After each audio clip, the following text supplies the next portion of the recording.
अस्सलाम वालेकुम, welcome back, good morning and वालेकुम अस्सलाम। मैंने 5-6 मिनट्स दिए थे आपको कि बैक टू बैक क्लास है हमारी, but still I have just 11 students. कहाँ गायब है बाकी बच्चे? बुलाइए जल्दी जल्दी सबको। तो हम अपना नेक्स्ट टॉपिक जो फेरेंजाइटिस वहाँ से कंटिन्यू करते हैं। स्टूडेंट्स को मैसेज दीजिए जल्दी से आ जाएं सब।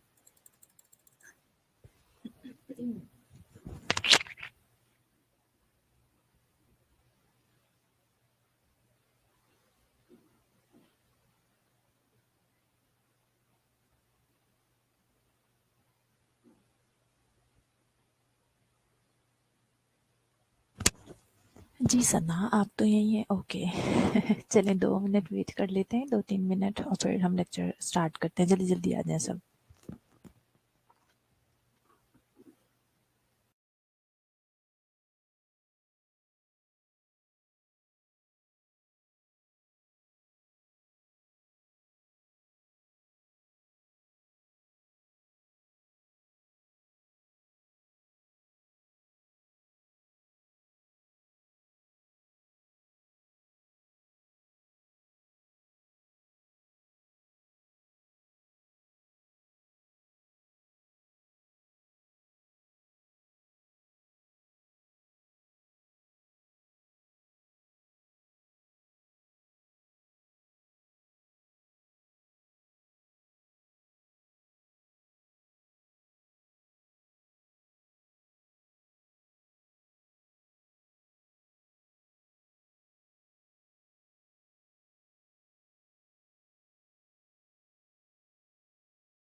Okay, G. Pharyngitis. It is basically the inflammation of the pharynx called sore throat that can be acute or chronic due to causative factors affecting it. It is usually precedes illness of cold and flu that does not require antibiotics unless otherwise caused by bacterial infection, because most disappear by their own in weeks or less. चूँकि pharyngitis जो है basically ये viral infections हुआ करते हैं, जैसे कोई cold या फ्लू वगैरह इस तरह की जो है इलनेस कॉज करते हैं। सो इसीलिए हमें इसको जो है एंटीबायोटिक्स देने की ज़रूरत नहीं पड़ती। बट ऑब्वियसली अनटिल अनलेस अगर उसका जो कॉजेटिव फैक्टर है या ऑर्गेनिज्म है वो अगर बैक्टीरिया है कोई बैक्टीरियल इन्फेक्शन की वजह से हुआ है तो फिर हम उसे एंटीबायोटिक्स देंगे। अदरवाइज ये अपने ओन पे ही ज़्यादा से ज़्यादा 1 वीक में या फिर उससे भी कम टाइम में जो है वो ख़त्म हो जाता है। कॉजेटिव ऑर्गेनिज्म बेटे बैक्टीरिया वही स्टेफलो और स्ट्रेप्टोकोकाई की वजह से हो सकता है, वायरसेस की वजह से हो सकता है, इट माइट बी एलर्जन, जैसे जिस चीज़ से भी एलर्जी है, किसी को डस्ट से होती है, पोलन से होती है, स्मोक से होती है, उस वजह से हो सकता है। सो ऑब्वियसली ऐसी सिचुएशंस में हमें कोई एंटीबायोटिक्स वगैरह देने की ज़रूरत नहीं पड़ती। अल्कोहल अब्यूज़ की वजह से भी हो सकता है और टोबैको यूज़ की वजह से भी। कॉजेटिव एजेंट इसी तरह से एंटर करता है अपर रेस्पिरेटरी ट्रैक में और जो है कॉज कर देता है फेरिंग्स का इन्फ्लेमेशन। आप देख सकते हैं कितनी ज़्यादा रेड एंड आपको जो है वो सारी सरफेस नज़र आ रही है। This is due to the inflammation. Sinus symptom जो होंगे फेरेंजाइटिस विद कोल्ड, तो ऑब्वियसली पेशेंट को स्नीजिंग होगी, कफ होगी, लो ग्रेड फीवर होगा, माइल्ड हेडेक की कंप्लेंट्स होंगी, और अगर फ्लू के साथ होगा तो फटीग भी होगा, पेशेंट बॉडी एक्स होंगे, हाई फीवर और चिल्स की कंप्लेन हो सकती है। अगर बैक्टीरियल इन्फेक्शन के साथ फेरेंजाइटिस हुआ है, बैक्टीरियल इन्फेक्शन की वजह से हुआ है, तो इन लार्ज लिम्फ नोड हमें फील हो सकती है नेक में और आर्म पिट में, क्योंकि आप सबको पता है जो हमारी लिम्फ नोड्स होती हैं, कभी बॉडी में इस तरह से इन्फ्लेमेशन वगैरह हो तो ये जो हमारी लिम्फ नोड्स है इसमें बेसिकली आपको पता है डिस्ट्रॉय होते हैं माइक्रो ऑर्गेनिजम्स, सो इसलिए उनका साइज बढ़ जाता है। इन लार्ज लिम्फ नोड्स हो सकती हैं, हेडेक होगा, एनोरेक्सिया होगा, swollen spleen, swollen tonsils, liver inflammation, dysphagia, red and edematous pharynx with exudate formation. Pharyngitis होगा अगर due to the viral infections. So sore throat की कंप्लेन करेगा पेशेंट आपका। कोराइजा यानी आपका जो नेजल म्यूकोजा है, नोज की अंदर वाली जो म्यूकस मेम्ब्रेन है, वो थोड़ी स्वेलिंग होगी, उसमें इन्फ्लामेशन हो जाएगी, रेड एंड स्वेलिंग होगी। बॉडी में लेज मतलब बहुत ज़्यादा बॉडी पेन्स होंगे, थकावट होगी, होर्सनेस ऑफ वॉइस हो सकती है and low grade fever. Diagnostic procedure वही है बेटे, हम बकल स्वैब लेते हैं, कल्चर करवाते हैं, सेंसिटिविटी टेस्ट करवाते हैं देखने के लिए कि कौन सा ऑर्गेनिज्म है जिसकी वजह से जो है ये इन्फेक्शन हो रहा है, और इसके अलावा कंप्लीट ब्लड काउंट ये देखने के लिए कि बॉडी में ओवरऑल ज़ाहिर है कभी भी इन्फेक्शन होता है तो जो ब्लड सेल्स है, वाइट ब्लड सेल्स है स्पेशली, वो जो है वो रेस्ड आपको मिलते हैं। अच्छा जी, इंक्यूबेशन इसका भी उसी तरह है बेटे। एक्यूट फ्रेंजाइटिस है तो तकरीबन 72 आवर्स में सब acute pharyngitis 2 to 3 days, chronic pharyngitis 7 to 10 days और रिकरेंट फ्रेंजाइटिस 1 to 2 वीक्स। और ट्रीटमेंट इसकी बेटे सेलाइन गार्गल्स हैं, उसी तरह से अगर माउथ वॉश की ज़रूरत हो तो उससे भी हम करवा सकते हैं गार्गल्स। एनाल्जेसिक्स देने पड़ेंगे ताकि पेन रिलीफ हो, एंटीपायरेटिक देने पड़ेंगी ताकि फीवर से पेशेंट को रिलीफ मिले। फ्लूइड इंटेक बढ़ा दीजिए, लेकिन सॉफ्ट ड्रिंक्स नहीं देनी, बेटर होता है कि बहुत ज़्यादा स्वीट जूसेस भी ना दें। क्यों, आप सबको पता है कि बैक्टीरिया के लिए बड़ा अच्छा मीडियम होता है ग्रो करने के लिए। सो प्लेन वाटर और थोड़ा सा सॉल्ट के साथ अगर आप उसे लाइक जैसे गार्गल्स करवाएंगे तो एंटी इन्फ्लामेटरी होता है, इसलिए वो अच्छा रहता है। रिमूवल ऑफ एलर्जेंस, अगर किसी को एलर्जी किसी भी चीज़ से है, उसकी वजह से ये प्रॉब्लम हो रही है तो obviously this is your responsibility. सबसे पहले तो हमें कोजेटिव ऑर्गेनिज्म जो होता है, जो भी ऑर्गन होता है, उसे रिमूव करना होता है। सो एलर्जेंस रिमूव करें। एंटीबायोटिक्स अगर बैक्टीरियल है तो देनी पड़ सकती है, like penicillin is the drug of choice. And इसके अलावा vitamin C for viral infection as the case don't need medication for it, disappear by its own. Hospitalization if can not swallow, fluid to provide IV hydration, अगर इतना ज़्यादा swelling हो जाती है कि वो swallow ही नहीं कर पाता, तो ऐसी सिचुएशन में फिर हमें उसे हॉस्पिटलाइज करना पड़ सकता है। कॉम्प्लिकेशन इसकी बेटे इन्फेक्शन है, जाहिर है बैक्टीरियल भी हो सकता है, सो इट में lead towards tuberculosis, life cirrhosis, liver cirrhosis sorry, and वही रूमेटिक हार्ट डिजीजेस। उसके बाद आ जाते हैं हम साइनोसाइटिस की तरफ। साइनसिस क्या है? The sinuses are the hollow air filled sacs which are lined by the mucous membrane. 4 pairs है हमारे पैरानेजल साइनसिस के, ये सब आप नेट में फिजियोलॉजी में डिटेल में पढ़ चुके होंगे। Frontal above eyes in forehead bone, maxillary sinuses होते हैं in cheek bones under eyes, ethmoid sinuses होते हैं between eyes and the nose, and sphenoid in centre of the skull behind the nose and the eyes. ये देखें paranasal sinuses pectoral भी मैंने आपको एक कहना चाहिए कि रिवीजन के लिए, ओवरव्यू देने के लिए। Frontal sinuses, maxillary sinuses, sphenoid and ethmoid. Still I have just 13 students, कहाँ गायब हो गए? बाकी बच्चों ने नहीं पढ़ना, सब पढ़ लिया।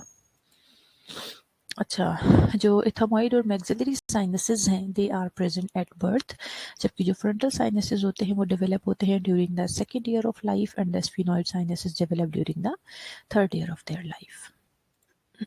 साइनोसाइटिस क्या है? नाम से समझ आ रहा है, हमने पढ़ लिया। साइनसिस क्या है? So this is basically the inflammation of paranasal sinuses, an acute inflammatory process involving one or more of the paranasal sinuses. Persistence of upper respiratory tract infections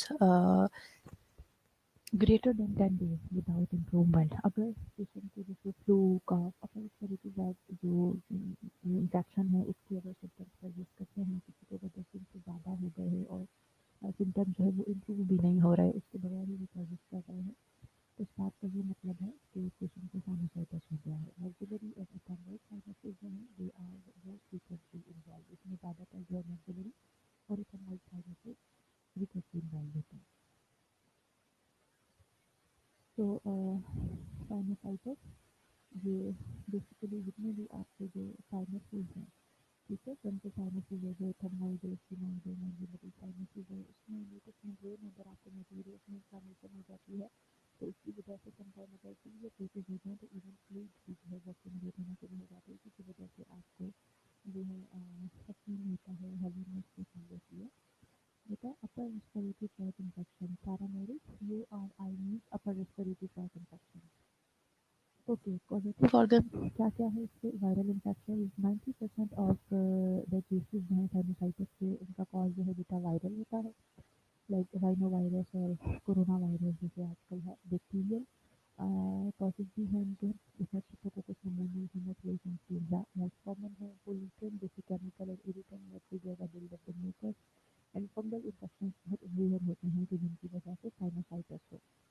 risk factor क्या है, नहीं कि ऑलरेडी पेशेंट को अगर अपर respiratory tract infection जैसे कि common cold हुआ हुआ है तो उसकी वजह से पेशेंट को साइनोसाइटिस हो सकता है। नेजल पॉलिप है जिन लोगों को, डेविएटेड नेजल सेप्टम है, डेंटल इन्फेक्शन है, या फिर बहुत ज़्यादा स्विमिंग करने की वजह से। कमर को आवाज़ बहुत कम आ रही है, इसके अलावा बाकी बताएं मुझे। आवाज़ कम आ रही है, मैं तो काफ़ी ऊँचा बोल रही हूँ। अब ठीक है आवाज़? अब बताइए, अब ठीक है स्टूडेंट्स आवाज़? आपको समझ नहीं आ रहा, मैं ये आपको बता रही थी कि साइनोसाइटिस के बेसिकली मैंने आपको पहले कॉजेज़ बताए कि 90% ऑफ केसेस में जो साइनोसाइटिस है उसका रीज़न होता है वायरल इन्फेक्शन, और इसके अलावा कुछ बैक्टीरियल इन्फेक्शंस भी हो सकते हैं। मैं तो काफ़ी ऊंचा बोल रही हूँ जेनिफर, सना, माइट भी कोई सिग्नल प्रॉब्लम होगा इस वजह से। ओके, बैक्टीरियल इन्फेक्शन है स्ट्रेप्टोकोकाई, निमोनिया, इन्फ्लुएंजा की वजह से, और जो पोल्यूटेंट्स हैं उसकी वजह से भी, और फंगल इन्फेक्शन बहुत रेयर होते हैं जो साइनोसाइटिस कॉज करें। रिस्क फैक्टर बता रही थी, अपर रेस्पिरेटरी ट्रैक इन्फेक्शन हो जैसे कॉमन कोल्ड हो, नेजल पॉलिप्स है, डेविएटेड नेजल सेप्टम है, डेंटल इन्फेक्शन है, स्विमिंग है, ये सारे वो रिस्क फैक्टर्स हैं।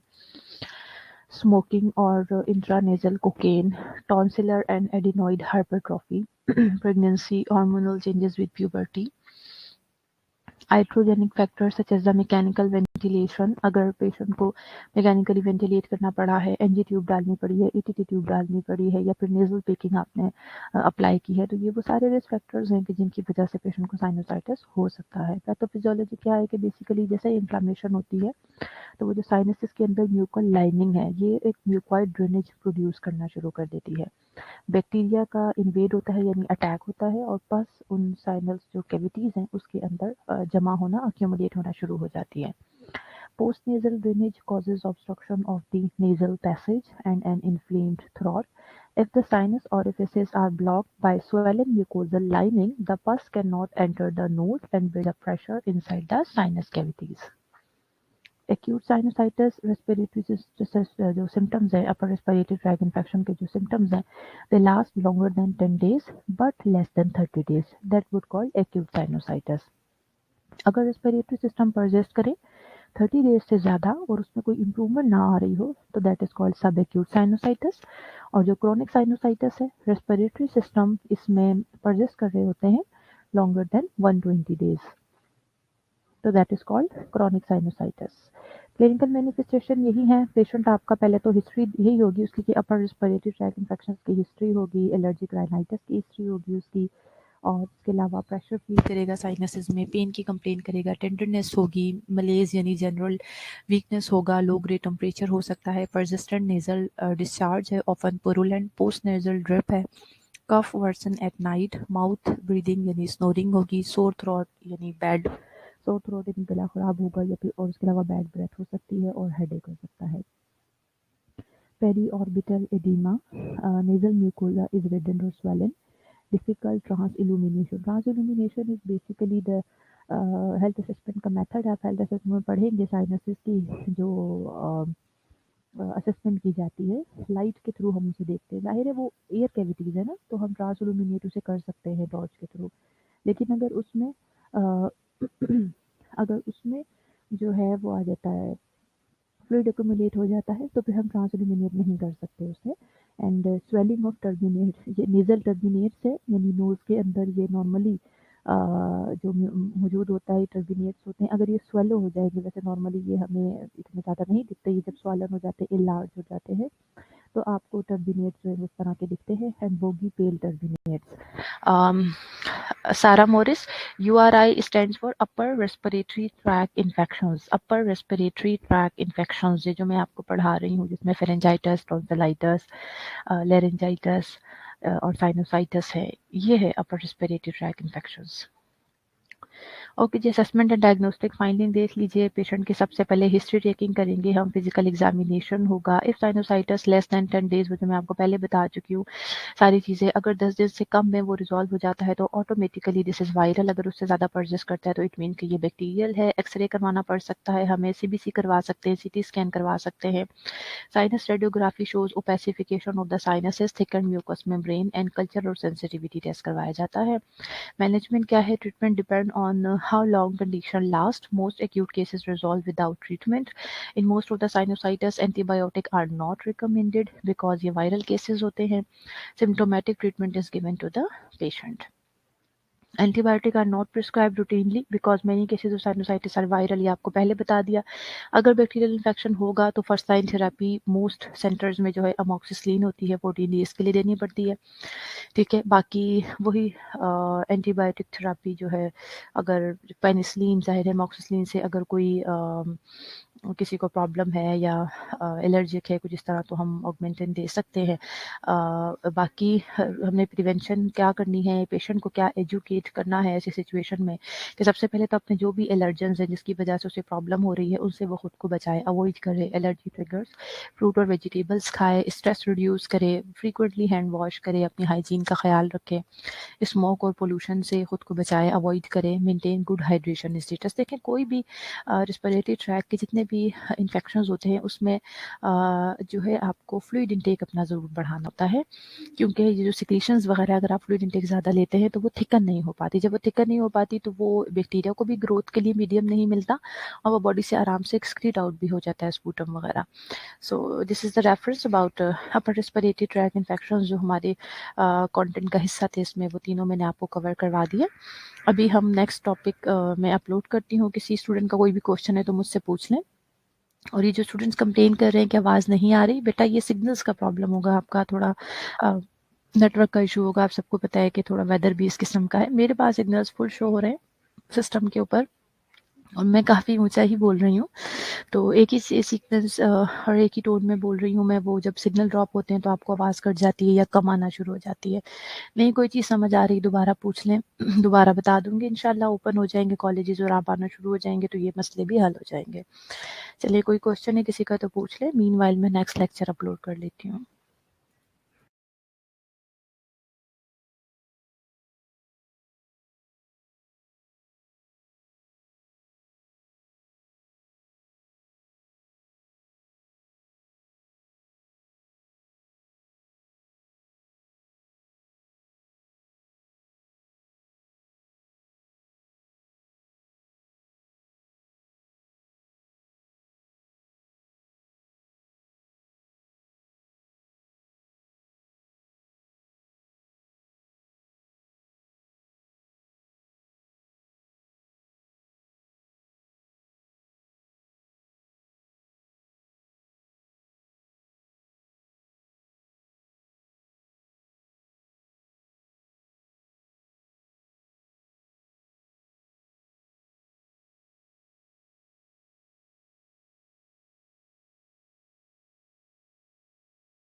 ओके, क्लियर है आपको, कोई क्विज नहीं है तो हम नेक्स्ट टॉपिक स्टार्ट करते हैं, दैट इज एस्थमा। ऑब्जेक्टिव्स क्या होंगे हमारे? We will define asthma, types of asthma, then explain the pathophysiology of asthma, identify the sign and symptoms, causes and risk factors of asthma, then we will list the test and diagnosis for asthma, then explore the medical and nursing management.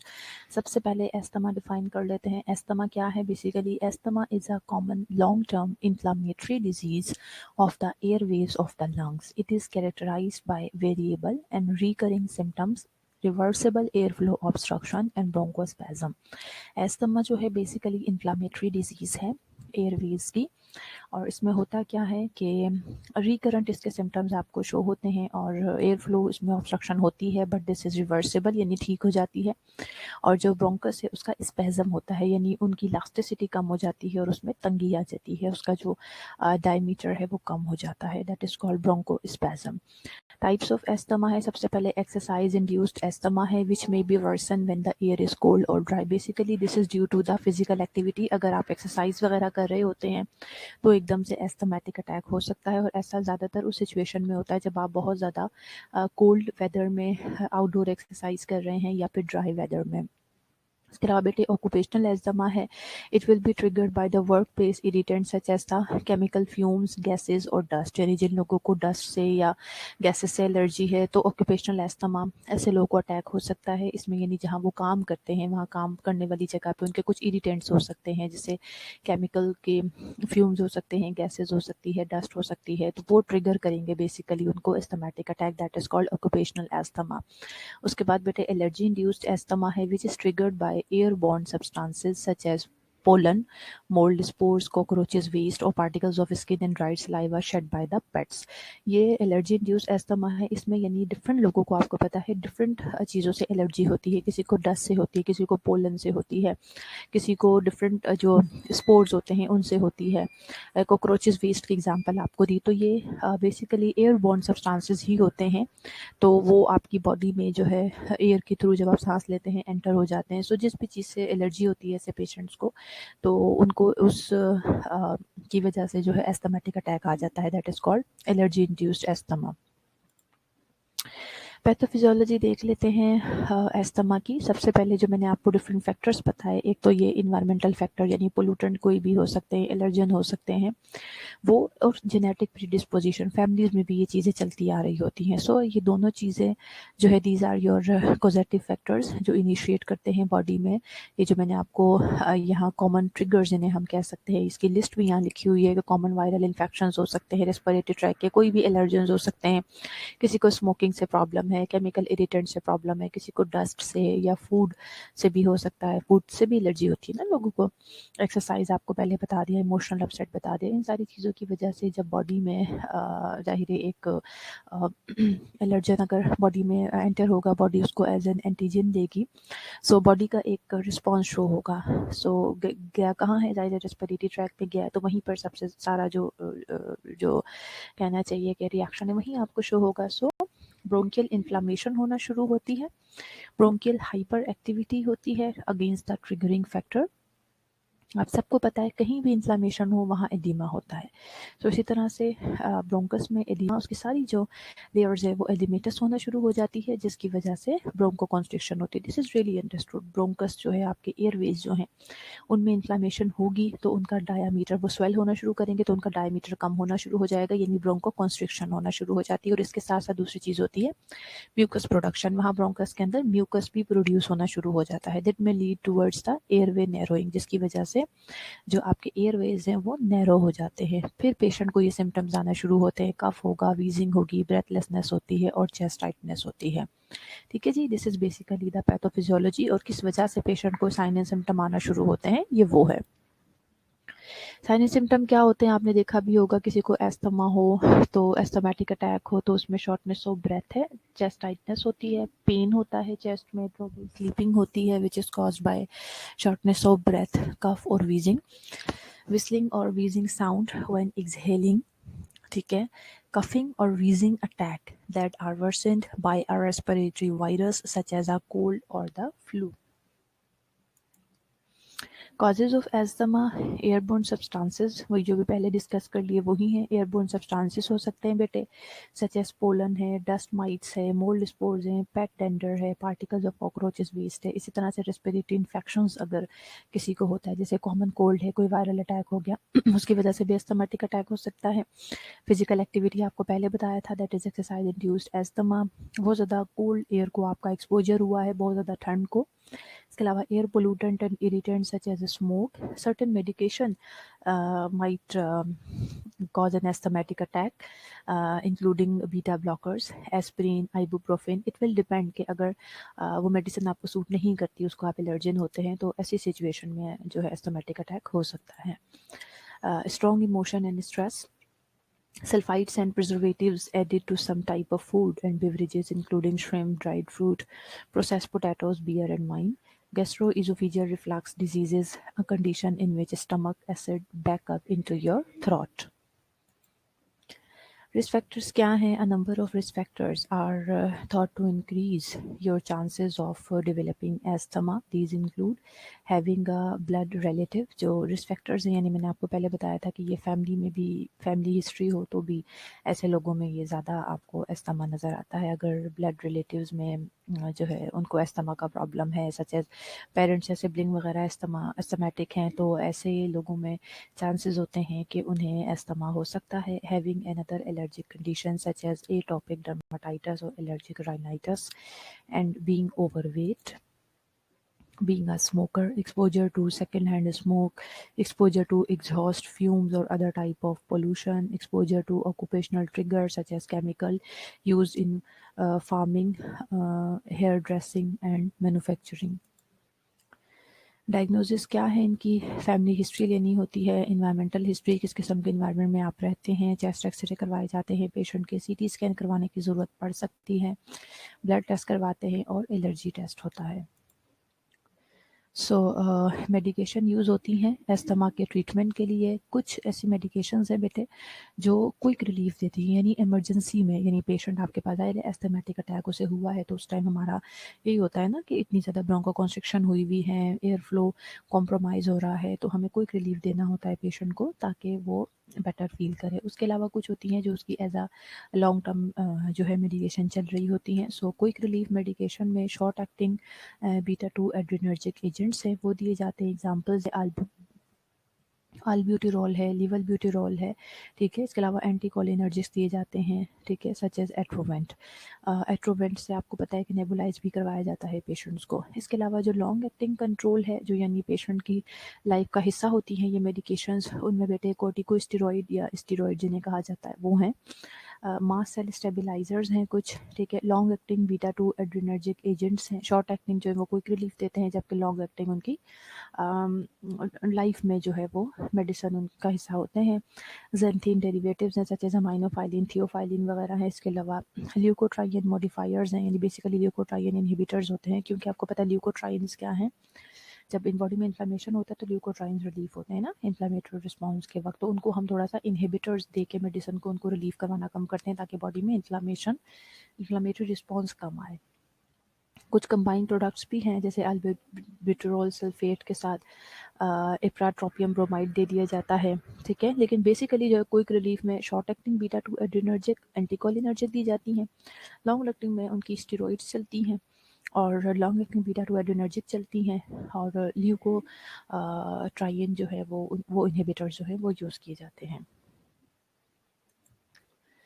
Nurse की क्या responsibility है? Nursing management क्या है? Assess patient respiratory status by monitoring the severity of symptoms, breath sound, peak flow, pulse oximetry and vital science.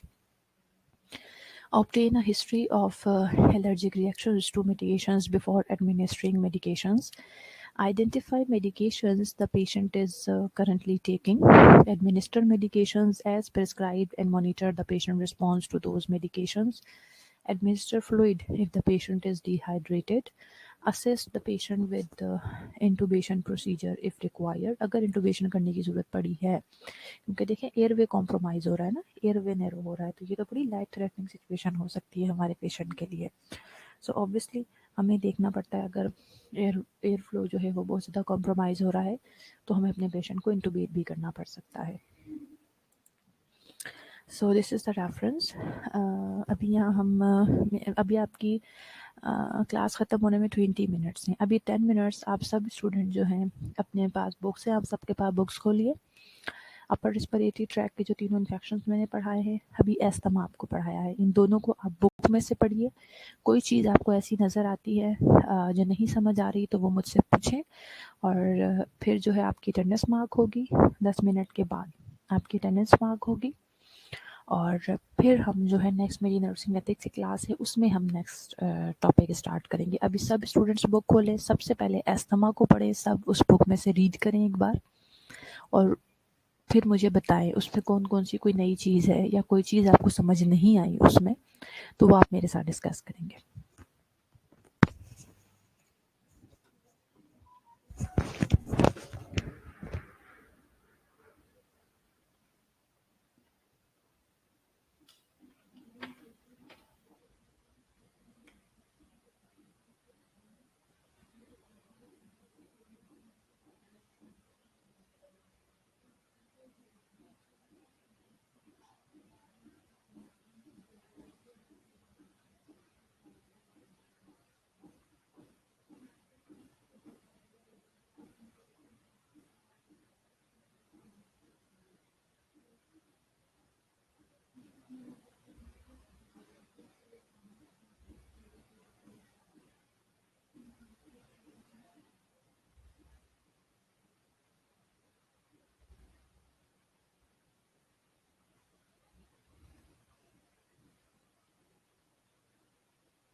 Ji students, पढ़ लिया आप लोगों ने?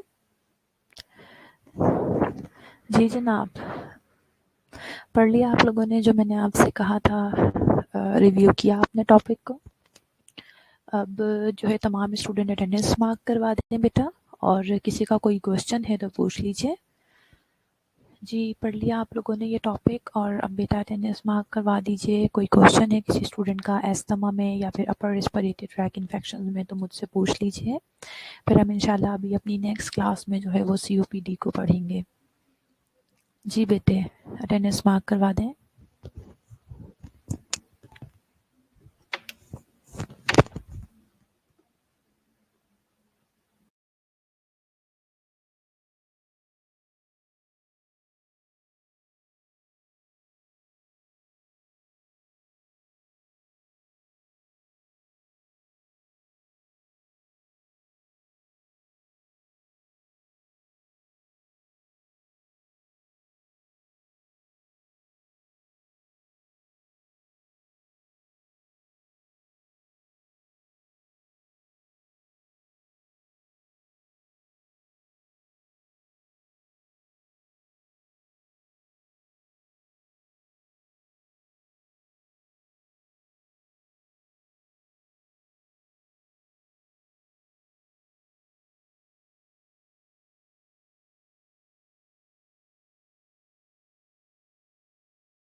ओके स्टूडेंट्स, 5 मिनट्स हैं अभी, हम क्लास यहाँ वाइंड अप करते हैं। 5 मिनट्स का आपके पास ब्रेक है, फिर मैं नेक्स्ट क्लास जो है वो स्टार्ट करूँगी। ठीक है, आफ्टर 5 to 7 मिनट्स आप सब ज्वाइन कर लें। टेक केयर, अल्लाह हाफिज़।